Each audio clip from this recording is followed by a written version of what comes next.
네, 제 3교시를 시작하겠습니다. 벌써 25분이 지났나 봐요. 그래서 변론의 내용은, 변론은 원고가 소장에 기재된 청구의 취지를 진술하고 피고가 그에 대하여 반대 신청을 함으로써 전개되는 이런 걸 변론의 내용이라고 하고, 변론의 내용이 나타난 원피고의 소송상 행위, 그걸 소송행위. 그래서 민법에는 법률행위라는 거 배우셨죠? 의사표시 필수 요소라는 법률 요건, 즉 당사자의 의사표시에 나타난 그걸 법률 효과로 나타나게 되는 게 실체법상 법률행위라면, 민사소송의 법률 과정, 변론 과정에 나타나는 걸 소송행위라고 그래요. 대표적인 게 본안의 신청, 즉 원고가 소장을 제출하고 항소장 내는 게 본안의 신청, 또 그 이후에 준비서면들, 또 피고는 답변서, 이게 구체적인 본안의 신청이죠. 소 또는 상소의 신청을 얘기한다. 또 공격방어 방법을 설명해 보면, 원고가 자기 신청을 이유 있게 하기 위해서 제출하는 재판자료를 원고가 내는 건 공격방법이라 하고, 또 피고는 원고 청구를 배척하거나 그걸 어떤 물리치기 위해서 제출하는 재판자료를 방어. 그래서 변론의 그 핵심은 공격방어 방법을 주고받는 거죠. 원고는 창을 들고 상대방을 찌르려고 공격을 한다면, 피고는 방패를 들고 그를 방어해내는 거죠. 그래서 원고 간 공격과 피고 간 방어 방법이 서로 어우러짐에 이게 전부 모여지면은 이른바 변론의 전 취지가 되는 거죠. 그렇게 해서 변론이 전체 진행이 되면서 공격과 방어가 교차돼. 그래서 그 변론의 전 취지에 나타난 걸 판결의 이유로 삼아야 되지, 공격 방어 방법에 나타나지도 않은 걸 판결 이유로 삼는 건 위법할 수도 있고 상고, 항소 이유가 될 수 있죠. 그래서 의의 보면 공격 방어 방법이 원고가 자기 신청을 이유 있게 하는 걸 얘기 공격, 또 피고가 원고 청구를 배척하기 위해 하는 걸 방어. 공격 방어 종류엔 법률상의 넓게 주장이라고 그러죠. 법규의 존무라든가 내용 또는 해석에 관한 의견도 준비 서면에 나타날 거고, 또 구체적인 권리관계, 소장의 청구 취지에 결론 나오고 원인의 이런 권리관계가 나오죠. 또 법률상 주장은 소송물 자체 대행해짐으로 청구 포기, 그래서 청구 자체를 포기할 수도 있고 일락, 또 상대방이 그걸 받아들일 때 일락이라고 하죠. 그 다음에 제외하고는 법관을 각성시키는, 그래서 법률상 주장은 말 그대로 원고의 사실적 주장, 피고의 항변 내용, 이런 게 넓게 법률상 주장이고, 또 그 주장을 다 법원이 채택할 필요는 없는 거죠. 그래서 일종의 법관을 각성시키는 효과 정도밖에 없다. 또 사실상 주장도 있죠. 구체적 사실 존부, 즉 어떠한 사실이 존재한다. 뭐 차용증을 작성한 사실이 있다라든가, 차용증 자체의 기재, 대여금 주장은 법률상 주장이겠지만 차용증이 존재한다. 또 통장 사본이 있다. 이런 거는 사실상 주장이고, 또 사실상 주장에 대한 상대방 태도는 크게 네 가지로 나누죠. 부인, 아예 부정하는 거예요. 절대 A가 뭐라고 한 것, 그런 사실이 없다. 지금 뭐 정진상, 구속된 정진상이 전체 부인을 하고 있죠. 구속영장 사실을. 또 부지, 모른다. 근데 부지는 있다 없다, 부정한다기보다도 모르겠다. 그래서 있을 수도 있고 없을 수도 있다. 그런데 나는 기억이 없다. 이럴 때 부지죠. 자백, 당사자 자기에게 불리한 사실을 스스로 인정하는 걸 자백, 말 그대로 자자, 스스로 자체에다가 스스로 고백하는 거예요. 자백 있는 건 다툼이 없기 때문에 그 반하는 판단을 해서는 안 되죠. 자백한 사실이, 자백엔 구속력이 있고, 변론주의에서 심리하는 보통의 민사소송에서 자백이 있으면 법원은 자백의 진실력을 판단할 필요가 없고, 증거조사 결과 반대 심증을 얻었다 하더라도 자백에 반대되는 사실을 인정해서는 안 된다. 스스로 그렇다고 인정을 해버렸는데 아니 그렇지 않을 수 있지, 이렇게 할 수는 없는 거죠. 또 침묵, 당사자가 변론에서 아무런 묵비권 행사처럼 상대 주장은 다투지 아니한 때 그 침묵이라고 그래. 민사소송에선, 형사 공판에서는 그걸 우리가 진술 거부권으로 나타날 수 있죠. 난 대답 안 하겠다. 침묵으로 일관해. 당사자가 변론기일에 불출석한 경우에도 침묵에 준하여 자백 간주될 수 있고, 특히 두 번에 걸쳐 쌍방이 불출석할 땐 기일에 대로 처리하면서 변론기일 지정 같은 게 없다면 그래도 취하된 걸로. 또 항변이라는 게 있죠. 이 항변이 좀 여러 가지 종류가 있어. 적극적 항변, 방어. 피고가 원고 주장 사실을 한편으로 인정. 그래, 네가 한 건 그렇다. 그렇지만 바시로 나가는 거예요. 그러나 그걸 되치기 위해서, 배척하기 위해서 원고가 주장하는 권리의 발생을 방해하거나 그거를 저해하기 위한 다른 반대 증거, 알리바이 같은 것도 있고, 또 권리를 소멸, 시황변, 소멸 시황변도 있고, 변제했다. 그거는 항변 사실이 되는 거죠. 또 권리 행사를 저지. 그래서 우리가 이걸 저지, 멸각, 소멸을 멸각이라고 하고, 또 방해, 이런 원고 주장을 배척하기 위한 방어적 진술, 적극적 방어 방법이 항변이죠. 항변은 소송의 실체, 즉 청구의 이유와는 관계없이 소송상의 항변. 그래서 그게 진짜인지 아닌지 모르지만 일단 부정도 하고 또 인정하면서 반대 사실을 일단 대는 거죠. 또 소송 실체관계한 실체법상 항변을 본안 항변. 그래서 이런 실체상 항변 들어가기 전에 따지는 걸 본안전 항변이라고 해서 구별하고, 그래 전자 소송상 항변 정도 되죠. 다시 소송 요건 흠결이나 소송장의 존재를 진술하여 소의 부적법 각하를 신청하는 방소 항변을 본안전. 그래 본안의 항변이냐 본안전. 그래 본안 항변은 본안 심리에 들어가서 그 권리의 실체적 권리관계를 항변할 때 본안 항변. 본안전은 실체, 그 원고 주장의 실체적 법률적 관계를 따지기 전에 그게 각하 대상이 되는 시효가 끝났다라든가 이럴 때도 본안전에 항변할 수도 있겠고, 그래서 본안이 실체 심리에 들어가기 전에 그걸 각하시키기 위한 항변을 본안전 항변이라고 하죠. 그래서 상대방 증거 신청에 대하여 부적법을 이유로 각하를 구하거나 증거조사 결과에 대하여 증거 능력이나 증거 능력의 음결을 주장하여 그의 불채용, 그 증거 채택을 못하게 하는 진술을 또 증거 항변. 그래서 본안전 항변, 본안 항변, 증거 항변. 이렇게 해서 증거는 증명력을 탄핵하기 위한 항변이죠. 법원으로 하여금 증거 채택해서는 안 된다. 그래 항변에는 당사자의 상대방의 주장 사실 인정하면서 덧붙여. 그걸 또 재항변. 또 그 다음에 예비적, 이러이러한 사실이 전제된다면 이렇게 된다. 그걸 예비적 항변이라고도 하고, 또 재항변에 대해 또 반박하는 항변을 재재항변. 재항변은 이제 원고 측에서 또 피고가 한 항변을 뒤받아치는 거고, 또 원고의 재항변에 또 한 번 뒤받아치면 재재항변, 앞에 재재를 하나 또 붙여서 그렇게 얘기하죠.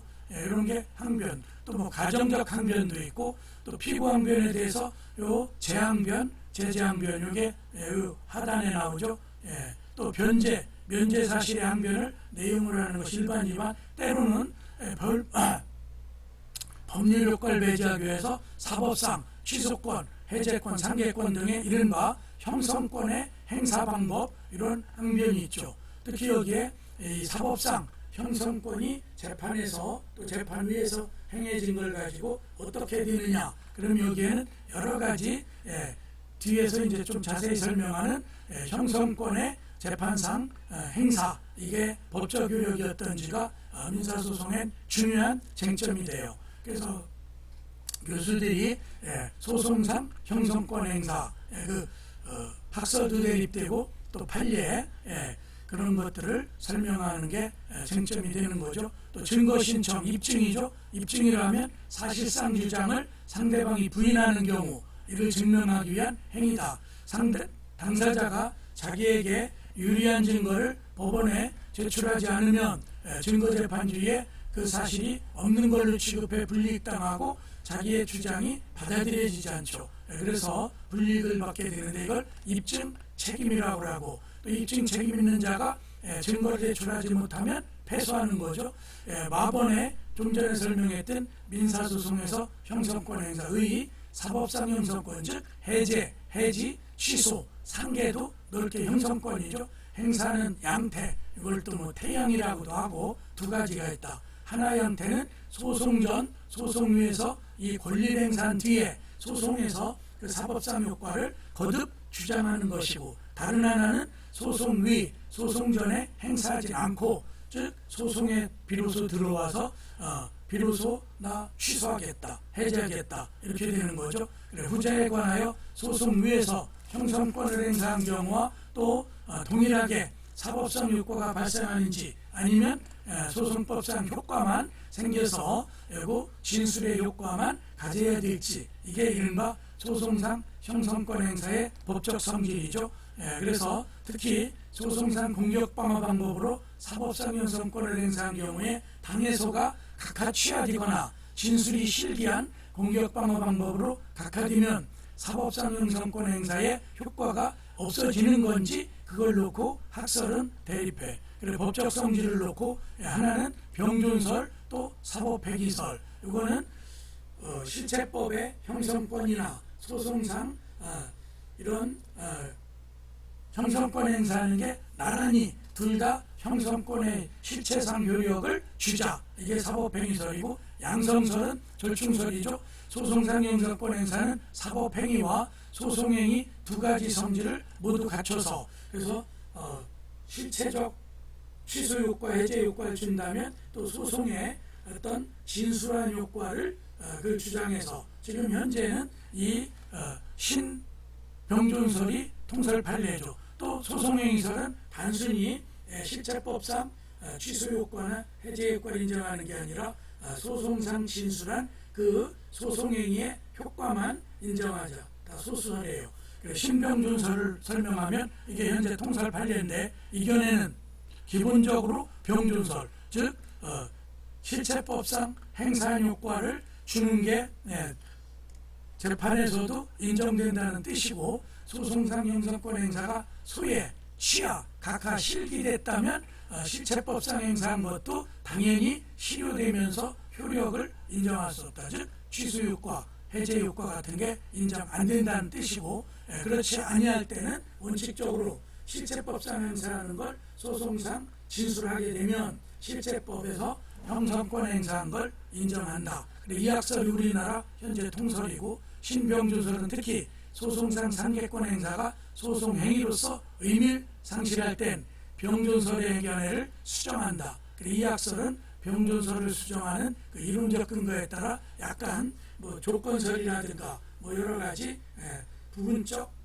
견해가 다른 학설에 또 내부적으로 나눠지긴 해요.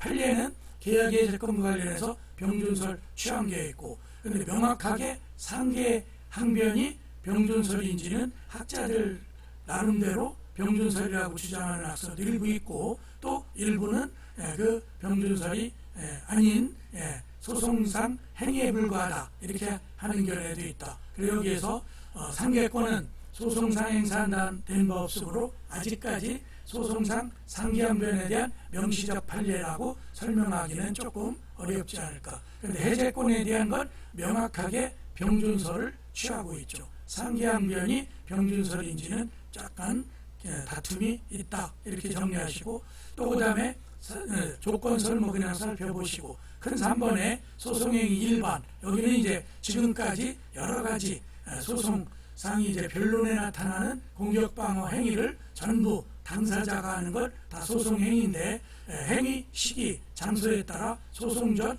소송 계속 중, 그리고 뭐 관할합의 중재계약은 소송 전이고, 또 소송 중에 선정 당사자 선정이라든가 소취 이런 건 소송이 계속 진행 중일 때 나타나죠. 또 변론의 소송행위 본안을 신청하거나 공격방어 제출, 특히 준비 서면을 통해 나타나죠. 또 행위 내용에 따라서는 신청, 주장, 입증, 소송상 법률행위 이런 식으로 나눠볼 수가 있고, 또 목적 진행에 따라 취요, 여유 이렇게 나누는데, 취요는 소송행위를 통해 효과가 취득되는 취득시효 비슷하게, 또 여유는 그 소송행위에 법원으로부터 효력을 부여받을 때 줄여자예요.